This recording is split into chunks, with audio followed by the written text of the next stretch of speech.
आइए सर, आइए ना। नासिर साहब को सामने सामने।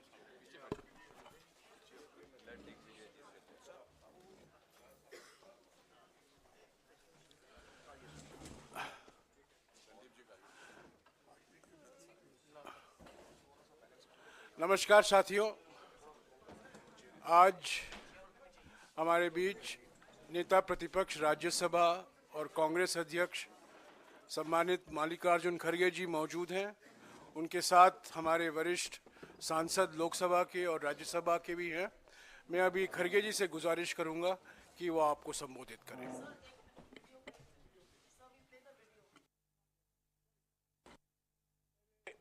11 सेकंड का एक वीडियो देख लीजिएगा। हाँ, उसी संदर्भ में ये प्रेस कॉन्फ्रेंस हो रहा है। मैंने ये आपके लिए रखा है इन केस।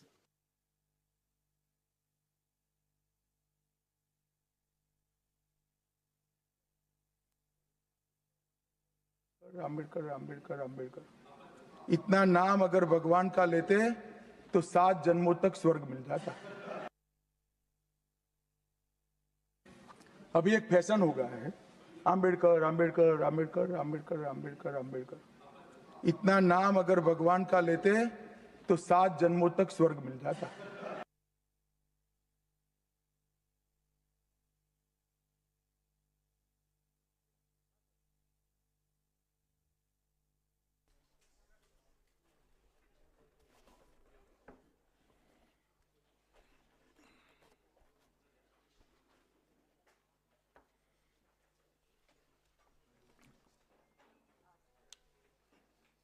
मंच पर बैठे हुए मेरे सभी साथियों और इस प्रेस कॉन्फ्रेंस में शामिल हुए सभी मेरे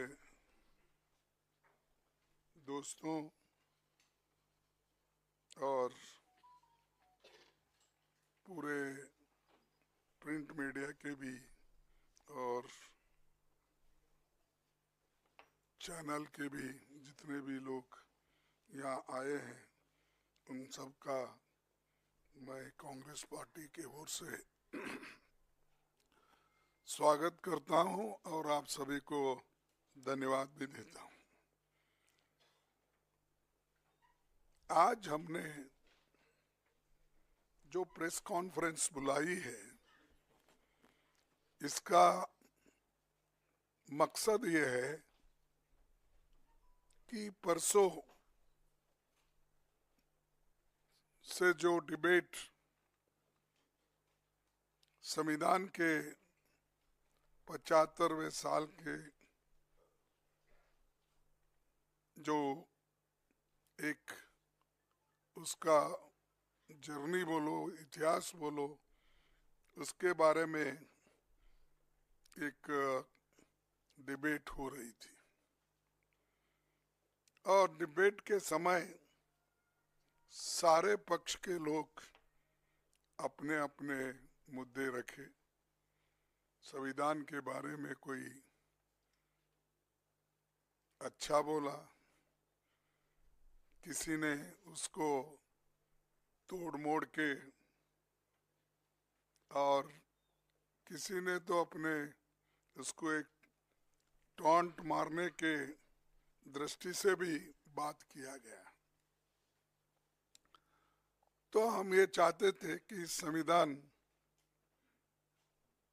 का जो ये संविधान के बारे में एक उसका उत्सव मना के सब देश के नौजवानों को समझाने का, जो आज़ादी के बाद पैदा हुए, जो हमारे यंग जनरेशन बाबा साहब के बारे में, नेहरू जी के बारे में, गांधी जी के बारे में, वल्लभ भाई पटेल के बारे में, अब्दुल कलाम आज़ाद के बारे में जो नहीं जानते थे और उस वक्त कॉन्स्टिट्यूंट असेंबली में क्या घटनाएं घटी और कैसे सभी मेंबर्स ने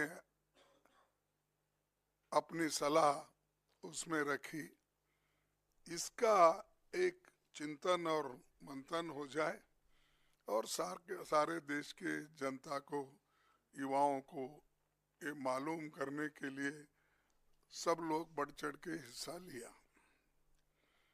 लेकिन कल हमारे अमित शाह जी एक बात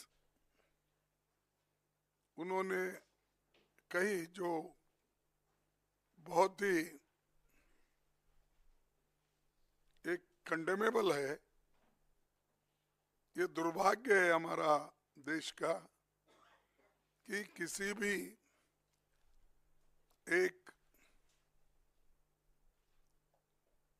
दलित नायक को, व्यक्ति को जो पूजनीय है सबके लिए, चाहे दलित होने दो चाहे इस देश के कोई भी नागरिक हो, उनको इंसल्ट करने की, उनको उनके बारे में टॉन्ट मारने की और अपोजिशन पार्टी के तरफ देखकर वो कहने का कि रोज उठ के आप क्या लगाए हो, डॉक्टर अंबेडकर अंबेडकर अंबेडकर अंबेडकर अंबेडकर। अगर इतना ही नाम भगवान का अगर आप लेते तो आप 7 बार 7 जन्मों का स्वर्ग उनको आपको प्राप्त होता था। मुझे ये मजबूरन कहना पड़ता है कि ये लोग संविधान को नहीं मानते। स्वर्ग और नर्क की जब बात करते हैं तो ये मनुस्मृति की बात करते हैं। इसमें ही लिखा है कि क्या क्या स्वर्ग है, क्या क्या कौन से जाति कहाँ जाएंगे, क्या पढ़े तो क्या हो जाएंगे। ये मानसिकता मोदी सरकार के कैबिनेट मिनिस्टर्स को और मोदी साहब को भी है, और उसी ढंग से उनके जो गुरु है, जो गोलवलकर गुरु जी या दूसरे जो भी है उनके फाउंडर्स, ये सब लोग, वो लोग भी यही बात बोलते थे। वो उनकी कोई गलती नहीं, जैसे स्कूल में पढ़ते हैं उस स्कूल का नियम उनको पालना पड़ता है, उसीलिए उन्होंने ये पाला। बार बार ये भी कहते हैं कि हमने, कांग्रेस वालों ने इंसल्ट किया अंबेडकर का, तो मैं तो पार्लियामेंट में पूरा बोल दिया हूँ किस ढंग से वो कांग्रेस को नीचा दिखाने के लिए, नेहरू जी को नीचा दिखाने के लिए, गांधी फैमिली को नीचा दिखाने के लिए वो बात करते थे। वही बात उसी ढंग पे फिर कल भी उन्होंने किया। लेकिन मुझे ताज्जुब हुआ, जो व्यक्ति ऐसी बातें बोल रहा है और सारे देश में टीवी पे ये बातें लाइव चल रही है, उनको प्रधानमंत्री बुला के टोकने के बजाय, अरे भाई ये ठीक नहीं है, बाबा साहब के बारे में तो हम खूब तारीफ करें, बहुत सी बातें बोले, लेकिन आपने क्यों ऐसा बोला? जिस आइडियोलॉजी को डॉक्टर अंबेडकर नहीं मानते, स्वर्ग या नर्क की बात उन्होंने कभी कही नहीं, वो बातों को लेकर उनके होम मिनिस्टर बात करते हैं। तो मोदी साहब उनको डिफेंड करने के लिए अब 6 ट्वीट उन्होंने किया, 6-7 मुझे मालूम, 6 ट्वीट्स उन्होंने किया। क्या जरूरत थी? अगर आप बाबा साहब के बारे में अगर कोई गलत बोलता है, उसको अपने कैबिनेट से निकाल देना चाहिए था। ये नहीं चलेगा। लेकिन दोनों बड़े गहरे दोस्त हैं, एक दूसरे के पाप को सपोर्ट करते हैं, और इन्हों अगर कोई पाप किए तो वो सपोर्ट करते हैं, उन्हों अगर कोई पाप किए या गलत बोले तो मोदी साहब सपोर्ट करते हैं। तो इसीलिए मैं ये जानना चाहता हूं मोदी जी के ओर से, जो व्यक्ति और जिस संविधान की आप यहाँ पर जो चर्चा कर रहे हैं, इस ग्रंथ को पवित्र मानकर आप सबको कह रहे हैं, हालांकि ये संविधान उन्होंने कभी इसको सम्मान नहीं दिया। इसका तो बीच में मत बोलो, इसमें तो उन्होंने तैयार होते ही रामलीला मैदान में जलाया, और उसका हम जो देश के लिए झंडा बनाए थे, तिरंगा झंडा, उसको भी उन्होंने नकारा। और वो ये चाहते थे ये संविधान अपना नहीं है, ये संविधान सिर्फ जो मनु के लॉ है वो संविधान लाइन उस लाइन पे नहीं है, इसीलिए हम इसको मानते नहीं। इसीलिए नेहरू जी का फोटो जलाए, गांधी जी का जलाए, अंबेडकर जी का जलाए, सबकी फोटो जलाए, और तिरंगा झंडा को भी उन्होंने तिरस्कार किया। वही माइंड में है उनका। उसी लिए तो डॉक्टर बाबा साहब अंबेडकर के लिए उन्होंने ये बात की। अगर एक आदमी उनके लिए अगर उसके दिल में श्रद्धा होती, अगर उनके लिए स्वाभिमान अभिमान होता, तो ये बात कभी वो व्यक्ति बोलता नहीं था। तो इसीलिए हम चाहते हैं कि हमारे अमित शाह राजीनामा देना चाहिए, और मोदी जी को अगर थोड़ा सा भी बाबा साहब अंबेडकर के बारे में श्रद्धा है तो रात के 12 बजे के अंदर वो निकाल देना चाहिए, उनको ड्रॉप कर देना चाहिए, बर्खास्त कर देना चाहिए। तो हमारी डिमांड ये है कि जो व्यक्ति संविधान का शपथ लेके अंदर आता है, मिनिस्टर बनता है, मेंबर बनता है, अगर उस संविधान का अपमान करता है तो उसमें उसको कैबिनेट में रहने का कोई अधिकार नहीं है। उनको फौरन ड्रॉप करना चाहिए, बर्खास्त करना चाहिए, तभी इस देश के लोग शांत रहेंगे। नहीं तो हर जगह बाबा साहब के बारे में नारे लगाएंगे, उनके लिए जान देने के लिए भी लोग तैयार हैं। ऐसा नहीं कि कोई मिलेगा नहीं, लेकिन आज के हमारे जितने भी सुशिक्षित भी है, अनपढ़ लोग भी है, बहुत लोग भी है जो बाबा साहब अंबेडकर के अभिमानी है।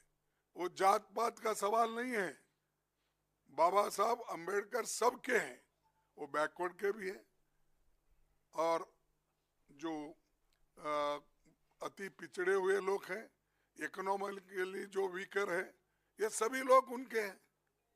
कभी उन्होंने जात पात पर बात नहीं की, इसलिए क्योंकि वो चाहते थे जो शोषित वर्ग है, जो दलित है, जो बहुत ही कुचला गया है, उसके बारे में बात करते थे। इसका मतलब ये नहीं कि वो दूसरों के बारे में कोई सिंपैथी नहीं रखते थे, ये नहीं है, या उनके लिए कुछ नहीं लिखा। अरे डॉक्टर बाबा साहब अम्बेडकर संविधान में तो 2 कलम, आर्टिकल 3 रिजर्वेशन के है ना, 15(4) और 16(4) का तो सबको लागू है, लेकिन रिजर्वेशन का बोल रहा हूं मैं, जो है इसमें मैं आपको बताऊंगा। वो सिर्फ उतने कॉलम छोड़ के, आर्टिकल छोड़ के, बाकी सभी आर्टिकल्स सबके लिए है। फंडामेंटल राइट्स क्या शेड्यूल कास्ट को ही है, freedom of expression schedule caste को ही है, और फ्रीडम ऑफ मूवमेंट उन्हीं को है। अरे वो तो इक्वालिटी चाहते थे, और महिलाओं की सबके लिए जिस मनुस्मृति में महिलाओं के लिए कोई जगह ही नहीं है, उसकी तारीफ करते मोदी जी फिर रहे और शाह फिर रहे। तो इसलिए मेरा एक प्राइम मिनिस्टर को कहना है, अगर आप बाबा साहब के उनके बारे में कोई थोड़ी सी जगह अगर आपके पास है, तो फौरन मोदी जी को, अमित शाह जी को हटा देना चाहिए, बर्खास्त कर देना चाहिए। और अगर नहीं करते, ये तो सब बाबा साहब अम्बेडकर के लिए जो बोल रहे हैं, ये सब नाटक है, ड्रामा है, ये मैं कहूँगा। तो इतना कहते हुए मैं यही कहूँगा कि आज हमें प्रेस इतने जल्दी में जो बुलाए और आप लोग जो आए, इसलिए मैं आप तमाम का धन्यवाद करता हूँ। और वो देश के सामने एक तो हम पूछ रहे हैं उनको मोदी जी बर्खास्त करना, एक पूछ रहे हैं हम देश के लोगों से माफी मांगना, या कोई दलितों का या दूसरों का नहीं, देश के लोग जो सब जिनका संविधान के ऊपर विश्वास है, और इस देश के लोगों से माफी मांगकर और वो राजीनामा देकर बाहर आना चाहिए। और अगर नहीं देते तो मोदी जी उनको आज किसी ना किसी तरह से बर्खास्त करना चाहिए। यही मेरी आप सब लोगों से विनती है। शुक्रिया कांग्रेस अध्यक्ष जी। अभी खरगे जी ने आपके सामने, देश के सामने बिल्कुल साफ कर दिया है कि कांग्रेस पार्टी क्या चाहती है प्रधानमंत्री से। अभी इस वक्तव्य के बाद मैं नहीं समझता हूं कुछ सवाल जवाब की ज़रूरत है। शुक्रिया साथियों।